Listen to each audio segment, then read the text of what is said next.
Hello there and welcome along to Planet Sport Football Africa, a passion for sport production where we look at African football, what's happening around the continent and what African players are doing overseas.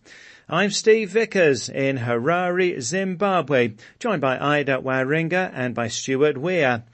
And on this week's show, we take a look at the draw for the quarterfinals of the CAF Champions League and Confederation Cup, with some great clashes lined up. Also, we look at the problems at the troubled African giants Zamalek of Egypt and DR Congo's TP Mazembe. And we speak to Frank Simon, a French sports journalist who's regarded as a great authority in African football. A few years later, I was able to meet with them. Thomas Nkono, the goalkeeper, Joseph-Antoine Bell, Roger Milla became a friend to me. That's coming up later. Also, Stuart analyses the sackings of Graham Potter and Frank Lampard in the English Premier League. First, a quick word on the CAF African Schools Football Championship. South Africa hosting the inaugural continental finals of this new competition taking place in Durban. The 4-day event ends on Saturday with boys and girls tournaments. This an initiative to develop youth football on the continent. Well, now, last weekend, the group stages of the CAF Champions League and the Confederation Cup ended, and in the Champions League, 7 of the 8 quarter-finalists were already decided, and 10-time champions Al Ahly of Egypt managed to squeeze into the last 8 with an impressive 3-0 win at home to Al Hilal of Sudan, taking second place ahead of Al Hilal on head-to-head record. So the quarter-final draw was made on Wednesday, and CR Belouizdad of Algeria will play Mamelodi Sundowns of South Africa. JS Kabylie of Algeria play Esperance of Tunisia. Al Ahly are up against Raja Casablanca of Morocco in a big tie, and Simba of Tanzania will play the reigning champions Wydad Casablanca of Morocco. So the usual North African dominance there, Ida, with 6 of the 8 quarter-finalists from North Africa. It continues, Steve. As you've said there, only Simba and the Sundowns represent sub-Saharan Africa. And Simba and the Algerian champions, CR Belouizdad, are the only 2 teams in the last 8 who have yet to win the Champions League. I do feel, though, that Simba is operating at a very decent level, Steve. I mean, the club has gradually risen to regularly compete at the quarterfinal level of African football, and is now a club that's taken seriously around the continent. I mean, they got to the quarters of the Champions League 2 seasons ago. They got to the Confederation quarters last year. And here they are again. I mean, they are holding fort for sub-Saharan Africa and specifically East Africa, which in all honesty hasn't always been known for its football prowess. The Tanzanian club will be looking to make the semi-finals for the first time. But separately, I would like to have an I told you moment here. Remember a few weeks ago when Al Ahly was in a really bad way and you wondered whether the club would make it out of the group stage, and I said one thing, that Al Ahly are Champions League specialists who would find a way through. And look, sure enough, it wasn't pretty, but they squeezed past. I actually think, and this can be arguable, I guess, but it's more forgivable for Zamalek to bow out at the group stage than Al Ahly. I mean, we're talking record time champions here.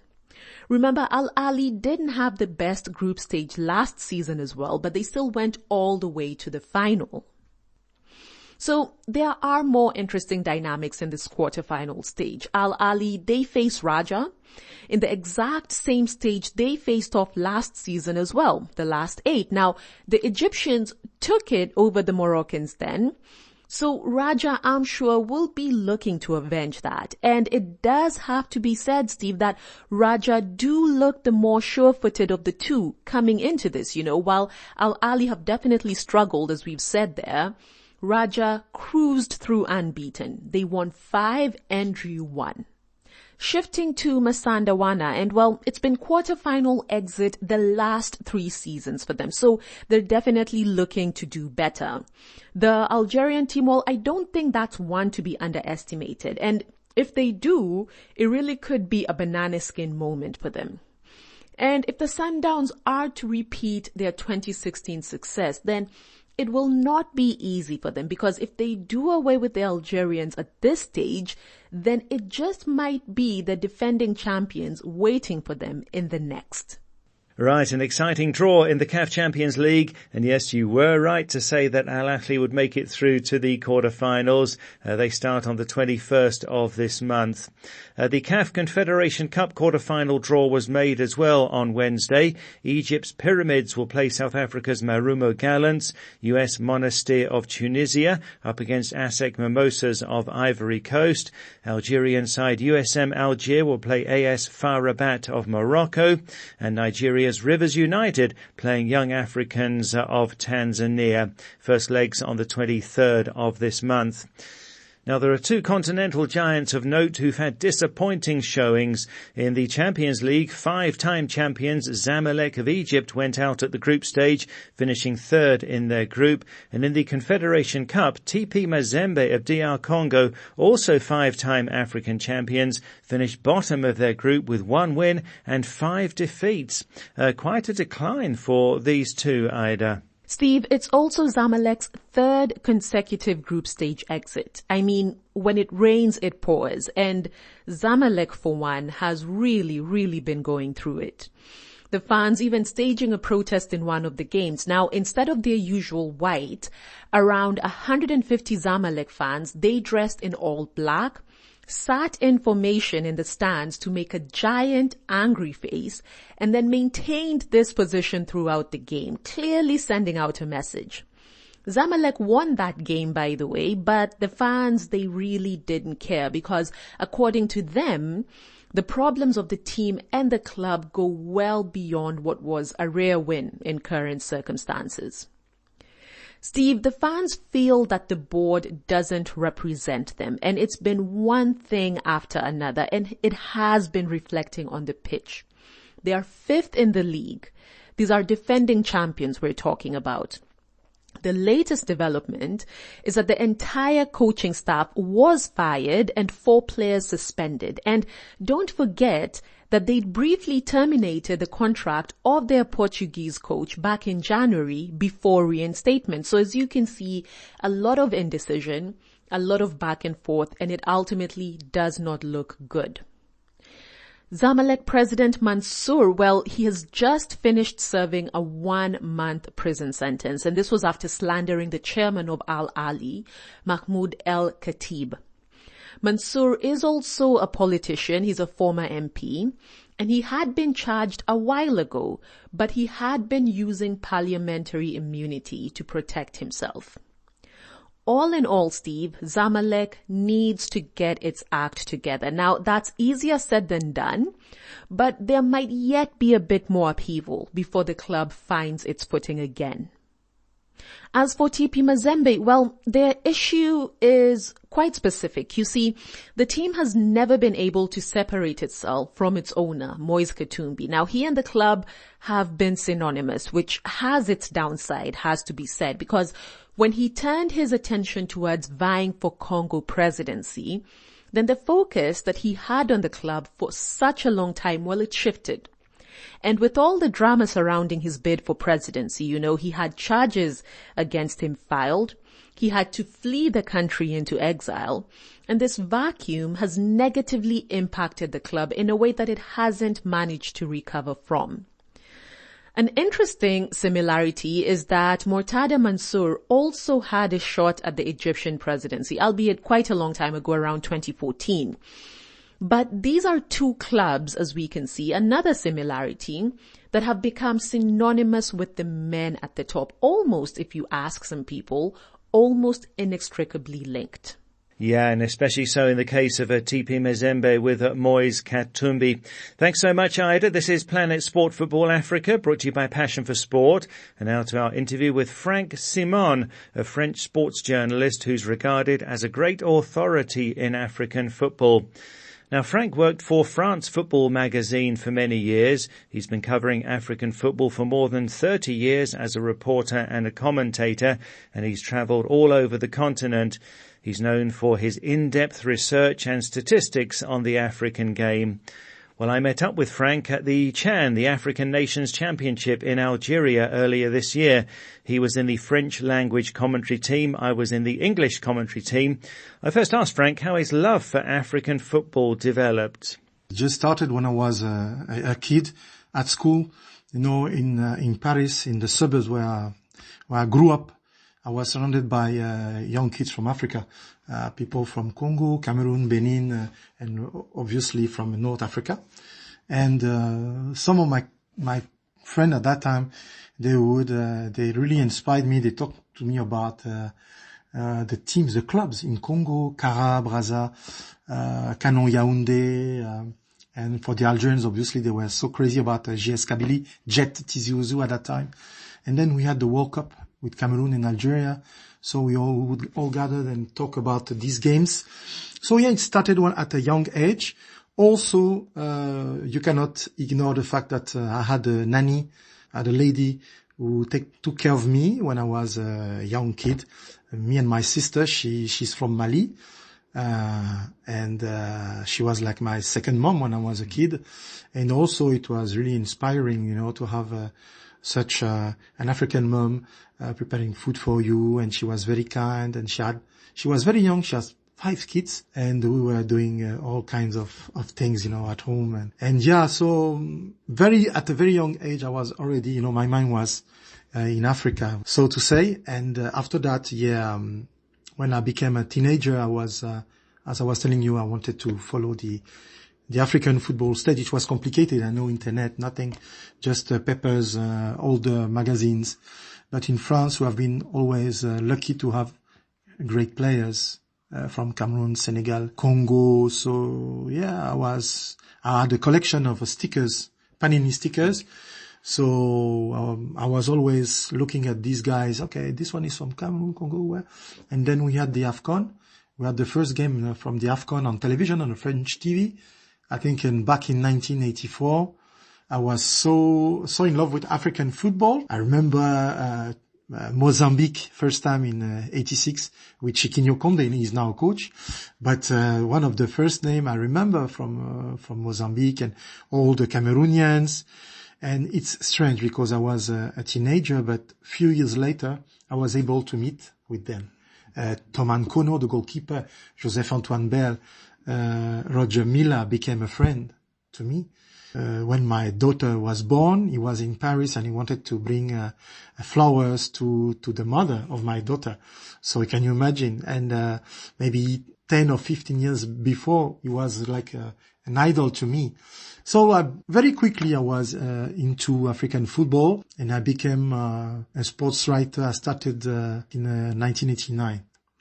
So one joy about African football is that it's easier to have relationships with the players, to get to know them, and you know many star players very well. You mentioned Roger Milla, the Cameroon legend. Tell us about some of the other African football legends that you've known over the years.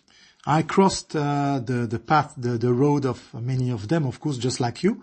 George Weah, for instance. And George, I even went to his house because I was doing interviews for the BBC French service, but sometime I could get some words in English from him. And eventually, when he was a candidate for the election the first time in 2005, I think. I went to Liberia, I went to Monrovia for the election, and suddenly I was in his other house, the one in Monrovia. So of course, George Weah, players like the late Rashidi Yekini from Nigeria, JJ Okocha, because he played for Paris Saint-Germain, and I live in Paris, Sunday Olise also, many Algerians, Moroccans, players that I know from Zimbabwe as well, Zambian players, South African players. Too many, difficult to mention all of them, but you can imagine that all the players that were involved on the European stage and African stage since the early 90s, I met with them. Some of them became good friends. I'm also looking at people like Patrick Mboma, for instance, the Cameroonian who won the Olympic Games in Sydney. Some of them I was also lucky to work with them as a consultant, as a commentator. So yeah, it's always nice. But so many of them, and good memories as well. Too many stories to tell you. Oh, wow. I was talking there to Frank Simon, who's met so many stars of African football over the years. Frank is a French sports journalist who's regarded as a great authority on the African game. And more from him next week on his travels around the continent. Well, this is Planet Sport Football Africa, brought to you by Passion for Sport. Still to come, Stuart, on the latest sackings in the English Premier League. You can follow us on Twitter at Planet Sport FA, and you can download our app and listen to the show anytime and access past programs in our archive. To download the app, go to the Play Store or the Apple iTunes App Store and enter Planet Sport Football Africa. Let's go to social media now. And last week we asked which team has impressed you the most so far in Africa Cup of Nations qualifying. We had some exciting qualifiers recently with the third and fourth rounds of group games with Morocco, Algeria, Senegal, South Africa, Tunisia and Burkina Faso all qualifying. Egypt had 2 wins over Malawi. Guinea-Bissau won 1-0 away to Nigeria in a massive shock. And Namibia had a famous 2-1 win over Cameroon, while the Gambia beat Mali 1-0 in a game played in Morocco. So we asked who's impressed you the most so far, and we start in the Gambia with Alassane Camara, who says that, it's the Gambia for me. After that 1-0 defeat to Mali in the first leg in Mali, the Scorpions came back with strength to sting the Malians with a single goal from defender Omar Colley in that return match, moving us to third in the group with games to play against Sudan and Congo, says Alassane. Belong Badji in the Gambia says, I'm impressed by the Scorpions. Despite not being very responsive and being in the right place at the right time, they were passing the ball around well, says Belong. Kobena Junior Adinkra says, for me it's Namibia beating Cameroon 2-1. And Rapken Adams Musaope says, it's Namibia picking up 4 points from Cameroon with a win and a draw. Cameroon just getting 1 point out of a possible 6 against Namibia, says Rapken. And Patrick Charlie in Zambia says, that was a big upset, Namibia beating Cameroon. Also impressed with Namibia's brave warriors was Sideko Suno in the Gambia, saying, for me, they did really well, great touches and movement off the ball. And Gero is a rocket in midfield, and Peter Shalulile up front was superb against the indomitable Lions. Overall, the whole team played well, and I'm proud of them, says Sideko. Then Bala Arsenal in the Gambia says, to me, the team that impressed most is Guinea-Bissau, the underdogs managing to beat Nigeria 1-0 away. And Collins Ipam in Sierra Leone says, for me, it's Guinea-Bissau with that shock win over Nigeria. Gershom Zamawa says, for me, it's Zambia with their performance. I think they will qualify into the next round. Zambia getting home and away wins over Lesotho. And finally, Godfrey Mugula in Uganda says, Uganda silenced the noisy Tanzanians. Uganda did win 1-0 away to Tanzania, but 4 days earlier, they lost 1-0 at home to Tanzania. So that fierce rivalry will continue there. Well, thanks so much to everybody who got in touch. Always great to hear from you here on Planet Sport Football Africa, brought to you by Passion for Sport. Next to our European football expert, Stuart Weir in the UK, and the firing of English Premier League managers continues. It's up to 12 now. Brendan Rodgers at Leicester and Graham Potter at Chelsea, the last to go, with Frank Lampard taking over now to the end of the season with the Blues. What an unbelievable season. Let's start with Brendan Rodgers. I have a lot of sympathy for Brendan Rodgers, who had a good track record as a manager everywhere he's been. Watford, Reading, Swansea City, 4 years at Liverpool. One season he was second, just 2 points behind Manchester City. 3 times he won the Scottish title with Celtic, and in his 5 seasons at Leicester he won the FA Cup, twice had them finishing 5th, and was never out of the top half. The problem is that Leicester City have now dropped into the bottom 3. If you go back to the 11th of February, Leicester beat Tottenham 4-1, a great result. But since then, in the league, Leicester have played 6 and lost 5 and drawn 1. And they've been knocked out of the FA Cup by a championship team. Since the World Cup, if you did a league table, Leicester would be bottom of it. They picked up just 8 points in 13 games, less than anyone else. But this season, Leicester have lost their legendary goalkeeper Kasper Schmeichel and also sold Wesley Fofana to Chelsea. they've made no significant signings. And then there's Jamie Vardy, that magnificent striker, 154 league goals for Leicester, but he's now 36. He's only started 11 games and only scored 1 goal. But they have not brought in anyone to replace him or anyone to replace Fofana. That leaves poor old Brendan Rodgers with a weaker squad than last season, but still expected to get the same level of results. Take Saturday's defeat. Leicester City took the lead against Crystal Palace. Palace equalised with a freak goal when a shot hit the crossbar and bounced against the back of the goalkeeper's legs and into the net. And then, with 4 minutes of stoppage time gone, Palace got the winning goal. In all probability, if Leicester had not lost, Rodgers would still be in a job. But I think he has been a magnificent manager who acts with dignity, and I'd expect him to have a job offer quite soon. And Graham Potter has gone too. Now, if you go back to the 16th of October, Chelsea won away at Aston Villa, leaving Chelsea 4th in the league table and Aston Villa 16th. But fast forward 5 months, the scoreline is reversed, and Aston Villa are now 9th, with Chelsea 11th. The Chelsea team that Potter inherited have finished in the top 4 in the Premier League for the previous 4 seasons, and so to find themselves in the bottom half of the table is just not good enough. Potter was a manager in Sweden for 8 years, then Swansea City for 1 season. He had 3 excellent seasons at Brighton. But despite his success at Brighton, I think moving to Chelsea was just a massive step up for him. And when N'Golo Kante came on as a second-half substitute last Saturday, he was the 32nd player that Graham Potter had picked for Chelsea. 32 players. Potter started well, winning his first 5 games, but then he's only won another 7 all season, and Chelsea this season, under his leadership, have lost 11 times. For me, Potter always looked a strange choice for Chelsea because he had no experience of working with players of that calibre, nor had he managed a club expecting to win trophies. At one level, to fire a manager after 7 months seems ridiculous. You could ask, what on earth could Potter achieve among the chaos of all those players? But it seemed to me that the new American owners have just come to the conclusion they appointed the wrong manager, and it was better to admit the mistake and take action immediately, rather than giving Potter the benefit of the doubt. It's been a difficult 2 years for Chelsea, with Roman Abramovich forced to sell the club because of sanctions imposed on him due to Russia's invasion of Ukraine. Then the new American owners supported Potter, making significant funds available to him in the January transfer window, only to see the team get worse. I've never met Graham Potter, but he looks, from what I have seen of him, a very decent human being.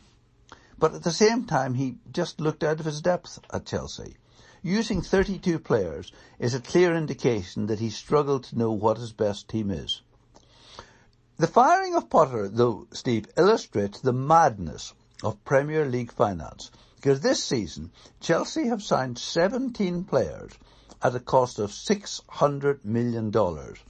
They signed Potter on a 5-year contract worth more than $12 million a year, and they paid Brighton $25 million to release him from his contract there, and just 6 months later they decide they've appointed the wrong manager. One final thought, Steve. Former top striker and now journalist Tony Cascarino made an interesting suggestion this week that clubs should only be allowed to hire 1 new manager per year. That would be an interesting development. Well, yes. We're asking for your thoughts on this on social media this week. Should clubs only be allowed to change the coach once a season? So with 12 managers fired already in the English Premier League this season, there's that suggestion that clubs should only be allowed to appoint a new manager once per season. Chelsea and Southampton have fired their manager twice this season, so they're on to their 3rd boss already. So what do you think? Should clubs only be allowed to change the coach once per season? You can go to our Facebook page, that's Planet Sport Football Africa, and post a comment there. Or send us a WhatsApp to +44 79 7955 232 780. That's +44 7955 232 780. Should clubs only be allowed to change the coach once a season? And elsewhere, Stuart, interesting with the Muslim month of Ramadan on, that plays being stopped to allow Muslim players to break their fast. Yes, it's an innovation this season, Steve, that Premier League games can be paused so that Muslim players who've been fasting during Ramadan can have a drink and something to eat. Clubs only need to request in advance, and for example, when Everton played Tottenham recently, the referee paused the game after 26 minutes so that Decore, Onana and Idris Gueye could have some energy supplements at the pitch side. I think that's an excellent innovation. Yeah, sure. And action continues this weekend. Arsenal 8 points clear of Manchester City. The Gunners playing away to Liverpool on Sunday. Last weekend, the top two, Manchester City and Arsenal, both won 4-1. And that was on the 1st of April, a date Americans write as 4-1. Liverpool starting 11 against Manchester City included 10 of the team which had beaten Manchester United 7-0. But against City, they were blown away. And City were without Erling Haaland, who's injured. But his replacement, Alvarez, scored and led the line beautifully. It was a bad week for Liverpool, taking the lead at Manchester City before losing 4-1, and then playing out a 0-0 draw with Chelsea, never looking like scoring. But I'm glad to report that Jurgen Klopp has not lost his sense of humour. Manchester City's Rodri was shown a yellow card and immediately committed another foul. Klopp was asked if he thought that Rodri should have been sent off, and Klopp replied, "I really don't know, but in any case, I'm not sure we'd have won even against 10 men." And how about this, Steve, for a strange statistic? Liverpool have beaten Bournemouth 9-0, Manchester United 7-0, and in the Champions League have won 7-1 against Rangers. But in their other 37 games, their goal difference is negative. It was also a good week for Newcastle United, a 2-0 win over Manchester United, and then winning 5-1 away to West Ham to move them up to third. Man U followed the defeat at Newcastle with a 1-0 win over Brentford. But Man U have lost 8 of their last 18 games they played on a Sunday, but none of their 27 games played on other days of the week. So, do you think they could ask the FA Premier League so that they don't have to play on Sundays in future? But one disturbing fact about Manchester United's defeat at Newcastle is this was the 6th game they have played away to one of the Premier League top 9, and they've lost all 6. Last weekend, West Ham beat Southampton with a 0-0, scored by Naif Aguerd from Morocco. And that goal actually showed VAR at its best. There were 3 West Ham players in offside positions when Aguerd headed home a free kick. It must have been incredibly difficult for the assistant referee to distinguish those 4 players, and VAR got the right decision.